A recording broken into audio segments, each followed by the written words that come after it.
Gay dating in 2025 can be very difficult, especially when I'm trying to reach that long term relationship or boyfriend status. And honestly, the dating pool is very limited right now, and I wish more gay men would be interested in having similar interests like I do, and to be able to fully be broad of their preferences and to be able to explore other types of things that they might be interested in. And having to have these struggles as a gay man can be very frustrating, especially when I'm trying to find gay love. And I worry that I may not have enough time to be around with the perfect guy. So it's why I made my top 5 gay dating struggles, and I'm going to be explaining to you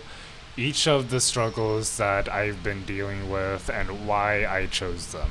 Number 5 is appearance, and to be able to fit into many of the people in the gay community. I'm pretty much okay with presenting myself like this, and if I'm going through online dating, I have to pretty much find the perfect pics to present it on my profile. Maybe if I went to an aquarium or a concert that I've recently attended to, that I can show it off on my dating profile. And it really helps to stand out to many of the people out there who are searching for that dating relationship. I'm also really struggling of the fact that I see these hot gay men, hot muscular men with these fancy things. They're having a drink and they're probably with their friends going to a rave. I feel that I have this struggle right now because I don't present these types of characteristics that they have, and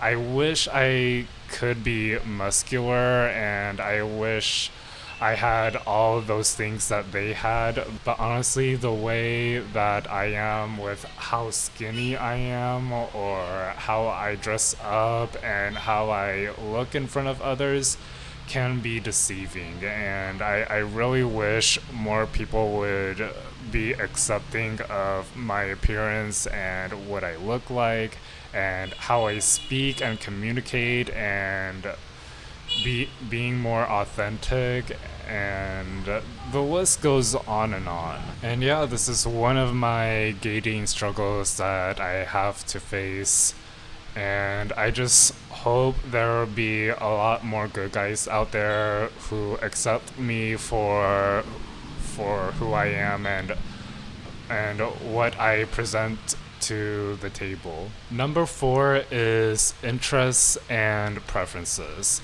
Now, I pretty much know like a lot of guys that I've seen on their dating bio say that they're interested in this and they're interested in their career, and being able to find the guy that has a certain type of interest can be very difficult. It can be easy for me if they play video games, or if they like to explore around the city, or being able to watch movies or shows that they enjoy. But yeah, I do feel like that not a lot of gay guys out there play video games or watch TV shows, probably because they're not really interested in these certain types of interests and preferences.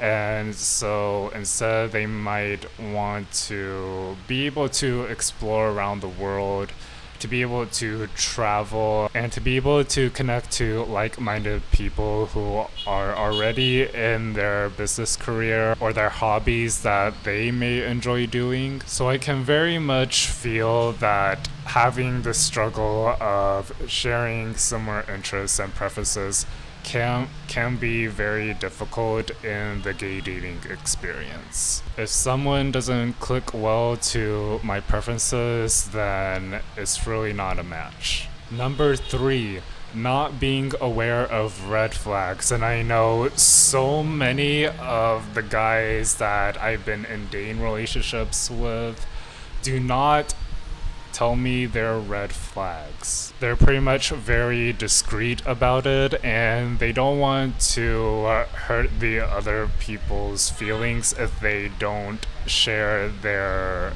red flags. For example, I don't take accountability of my responsibilities or my actions that I took against you.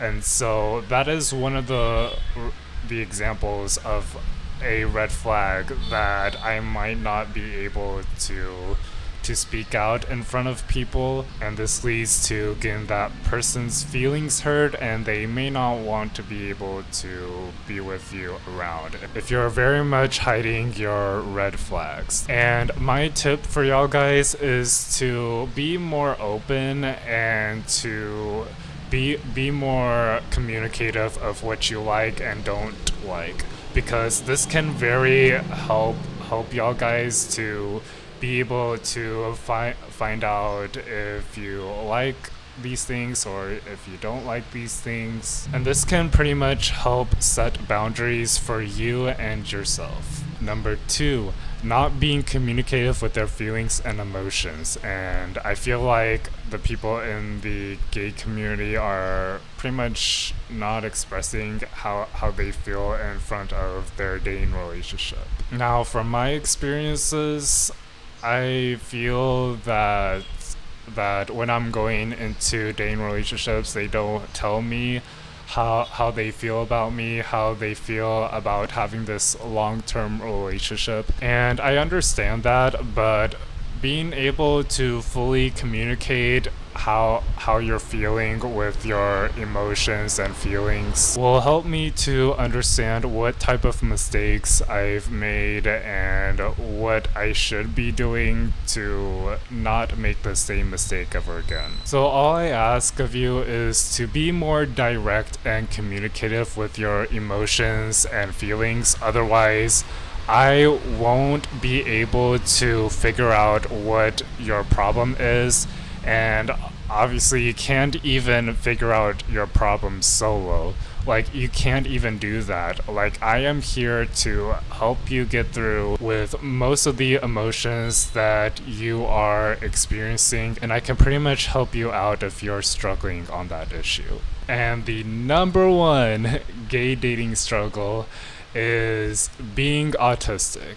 I know I have explained in a previous video about gay dating and autism, and so it's really hard to find people that are accepting to autistics and to pretty much find a match with that person. It's very much hard for me as a gay and autistic guy to be able to communicate in person and to be able to showcase my interests and what I actually enjoy doing in my own free time. And I fear that not a lot of people are open to the fact that they accept autistics. I feel that we need to show more love and representation of these autistic gay adults there. And honestly, if someone doesn't accept autistic people, then you have no rights to talk to me, and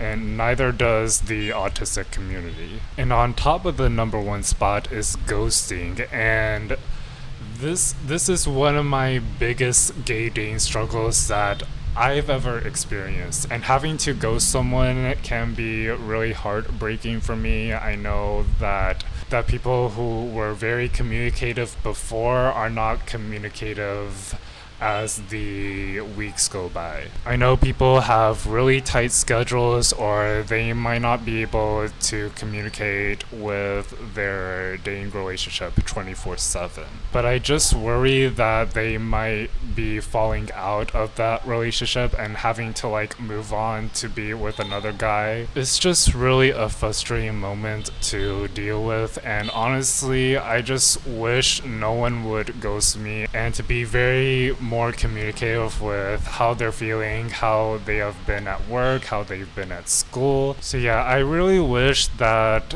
someone has more time with me to be able to communicate. And this has happened to me in my last dating relationship, where I tried to communicate with this person who is currently majoring in film and television. And so when I try to communicate back and forth, he pretty much pops in and texts back sporadically. And when the time has come, he will probably most likely say that he's very busy with his school life, his current major that he's working in. And so he says that he doesn't have enough time for me to pretty much be in a dating relationship and to be able to communicate and to be able to move forward with this dating relationship that I was in. So yeah, it was really emotional, and I just have to deal with that. And these are my top 5 gay dating struggles. Having to present myself, having to fit in and be more authentic, having similar interests and preferences, not being aware of the red flags that they have, and not being able to communicate with their feelings and emotions towards another person, and also having these struggles of being autistic and having to find someone that is more accepting to autistics in the gay community. Let me know what are your top 5 gay dating struggles, and explain why you picked those top 5 gay dating struggles that you currently have. I would love to hear that in the comments. If you enjoyed this video, please go give it a like and subscribe, and I'll see you guys next week. Bye!